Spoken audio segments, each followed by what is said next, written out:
what happens if I press this? No, you're cheating. Here. God will see.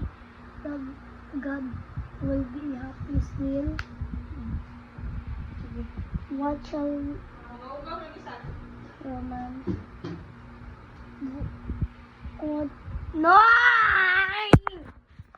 Verse 31. Again. Romans 8 verse 31. What shall we then say to these things if those things, if God be for us, who can be against us? Okay. Mata.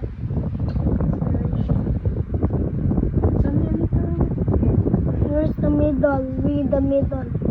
The middle is he understands. He understands. It's hard.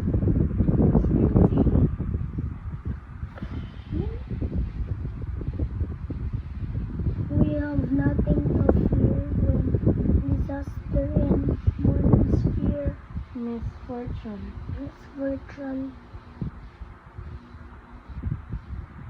become visible upon the horizon of life. God's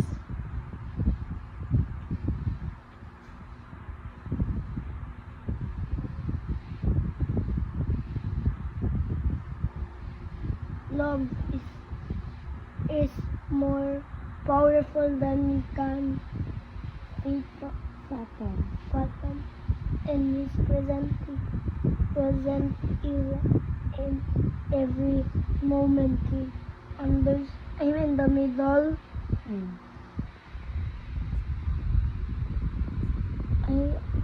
The moment In every moment. he understands the difficulties. It's difficult, but there's continue. He is each day and actively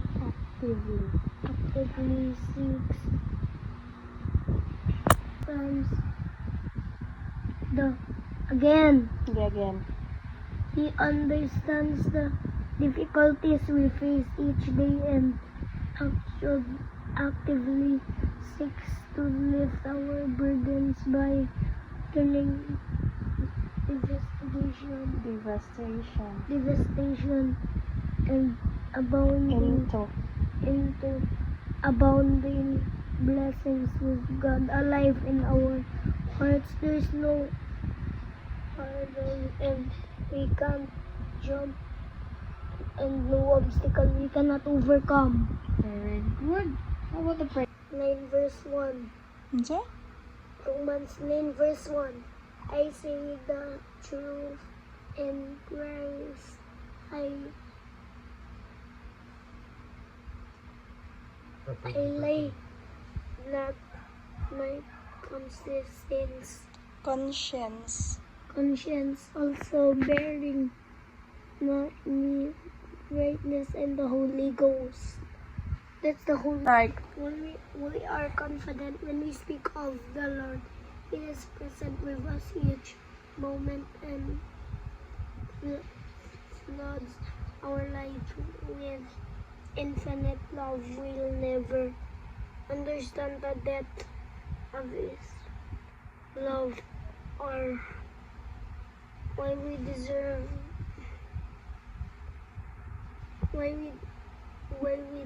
it when we witness of the Lord. For the Lord, we do so with a clear speaking the truth. clear conscience. Clear conscience and assurance that we are speaking the truth. We know that His promise of salvation extends to everyone, and we will continue to minister out to those who don't know Him with courage and emotion, Determination. determination. Dear God, you have shown us time and time again that we can trust you. We have confidence when we are witness in your name because you are worthy, Trustworthy. trustworthy, and good. In Jesus' name, amen.